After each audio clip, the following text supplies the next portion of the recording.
And welcome back to Love Your Food. This week we have a really amazing and delicious, rich and flavorful stew. This is coq au vin. It's a classic French dish of chicken stewed in red wine primarily. Now, it gets its name because usually it was an old rooster that you cooked, and that's why it takes such a long time to cook, but we're just using regular chicken, and here goes our ingredients. We're just using bone-in, skin-on thighs and legs. We've got some bacon, some thyme, a bay leaf, an onion, some garlic, shallot, these beautiful red pearl onions, some tomato paste, some mushrooms, some flour, some leek, some baby potatoes. Now, we've already parboiled these, a little bit of cognac, a bunch of red wine, and some chicken stock. Now, traditionally, this is done with, like I said, the rooster, but we're just using regular chicken for this. We're going to start off by cutting our bacon into lardons, which is just basically little short sticks of bacon.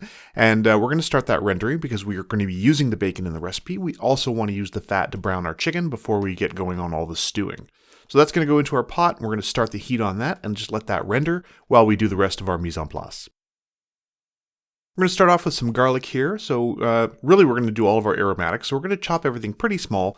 Now it's a stew. This is all going to cook for a long, long time. It's going to all sort of melt into the gravy of the stew over time. So it doesn't need to be pretty. It doesn't need to be super accurate in your chopping. It just needs to be in pretty small pieces so that it all kind of just disappears into your delicious, rich gravy of this stew.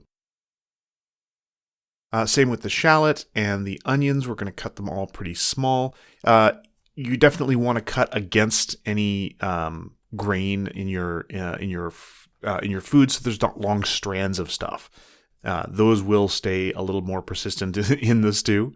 Same with our leek. Now, we usually buy fresh leek when it's in season and then freeze it, which really helps to be able to cut it. We cut it frozen, and it's really easy.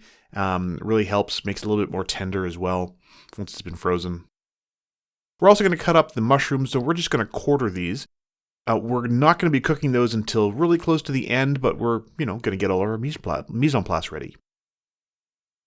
So we're not going to render the bacon until it is crispy. We want it to still be a little bit chewy. Otherwise, when it cooks in the stew, it'll actually get quite tough. So we're just going to let it be a little bit chewy still. And we're going to set that aside. We're going to try and drain as much of the bacon fat as we can out of that because we do want to use that. And what we're going to use it for first is browning our chicken. So we've got our legs here.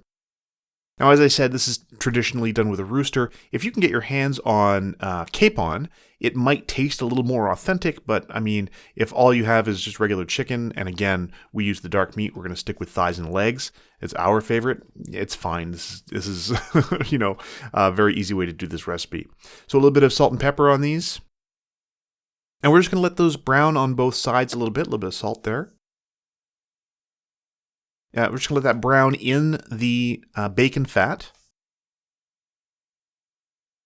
until they get a little bit of color on the bottom and they get that really nice flavor from the cooking there. You can see just a little bit of color. Now, we don't want to necessarily cook these all the way through. They are going to stew in the gravy for a long, long time. So we're just looking for a little bit of color. And if it sticks to the bottom, that's fine too. We're going to be lifting all that out with the rest of the stew in a little while. So don't worry too much about that if it's sticking a little bit. In fact, when we add the aromatics back in to start to, there we go. Once we add the aromatics in, we're going to add a little bit of salt. Some juices are going to start coming out of that, and it'll really help us deglaze all that beautiful flavor that's stuck to the bottom. So certainly you don't want to throw it away. We're going to be keeping that. It's all going to be flavor for the sauce at the end. And you can see already it's starting to come up a little bit. But just to give it a little help, now we're going to add some of that cognac. And we're just going to lift some of those little crispy bits and the beautiful fond at the bottom of the pot. We're going to lift all that out and mix it in with our veggies. And we just want to get these veggies a little bit wilted, sort of bring out some of the flavor, sweeten them a little bit. And you can see there's still quite a lot of that bacon fat, which is great because that fat is going to be the basis of our roux that's going to thicken this sauce. So we're going to add in the flour. And then we're going to add in our spices. So we've got some of our fresh herbs. So we broke up that bay leaf, and we're putting in those whole fresh sprigs of thyme. And then on top of that, so we've added the flour, we've added those whole herbs. We're going to add the chicken back in here. And in goes any of the juice from the chicken that was sitting on the pan that we had sort of rested them on. We want all that flavor. In goes the bacon. So we're just going to, basically everything's going back in at this point. We're adding all of our recipes, all of our ingredients in. In go those beautiful red pearl onions. And you can use white pearl onions if you can't find the red, or cipollini onions as well would work fine in this. And we like them whole because it's a really interesting flavor and texture when everything's done. In goes all that red wine, and we're using about 2 cups of red wine, which is why we have that nice big bottle. And any difference in amount we're going to make up with our chicken stock. Certainly you want everything to be covered. And, just enough for everything to start cooking in there. So we've added all of our ingredients. Everything's gone into our pot, and we want it to come up to the simmer. We're going to add in our tomato paste as well. And the easiest way to do that is to put it in a little bowl, take some of the broth from this, and mix it together, just so that when you add the tomato paste in, it's not going to just form a big lump or make lumps in your gravy. So we're just going to add a little bit more of that broth from there, and make sure it sort of makes it loosens up the tomato paste a little bit, so that when you add it in, when you mix it in, it's going to be nice and easy to blend into your dish, and it's not going to lump up and make big clumps of the tomato paste.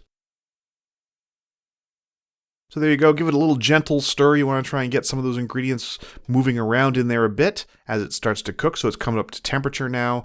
And now it's just going to stew for actually quite some time. So we're just going to let that sit for a while. You can see it's already starting to thicken from the roux. We're going to just cover that and make sure it's thickening nicely. If you wish to skim some of the fat off the top, you can. That's all fat that hasn't incorporated with the roux, so you can take that out if you like. Now, like I said earlier, we have parboiled these potatoes, so they're going in quite late. If you had added raw potatoes, you'd want them to go in much, much earlier. Now, the very last thing we're going to add to this is our mushrooms, and we're going to get a little bit of color on them before we toss them into the stew.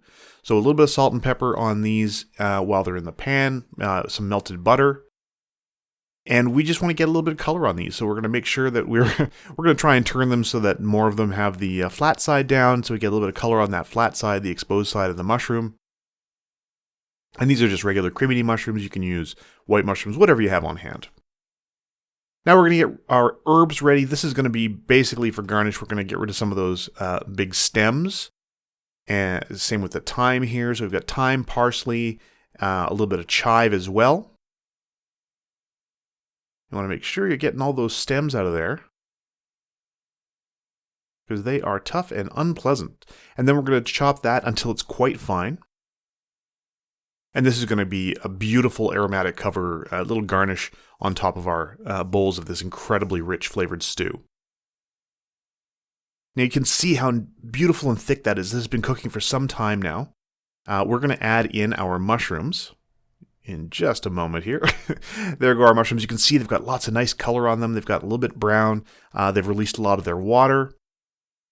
And we're also going to deglaze the mushroom pan with a little bit of, we used vermouth here. You can also use a little bit of that cognac if you want to bring the cognac back into this. And that's going to go into our sauce as well, into our stew as well. And you can see the chicken is cooked all the way through. It's starting to really be quite tender. And once everything's cooked all the way through, the chicken is tender, everything's falling off the bone, it's time to serve that. So we are just going to pop that into a bowl. We usually serve it with some little crostini or something on the side. It goes really nicely with bread and butter. And get that into the bowl. Give it a good hit with those beautiful, finely chopped fresh herbs on top. And that's it. That's the whole thing. So like I said at the top, this is more traditionally done with a rooster or a capon if you can get your hands on that. I know it's not always easy, but any kind of cut that you'd normally use, dark meat preferably. So we use the bone-in, skin-on thighs. So we hope you'll give this one a try. If you like this recipe, please do like and subscribe. And if you have any recipes you'd like to see Chef Caleb try on their channel, please let us know in the comments below. We also are running a Patreon if you'd like to support the channel. We'll have a few extras up there, so please check us out. There'll be a link at the end of the video. And remember to love your food.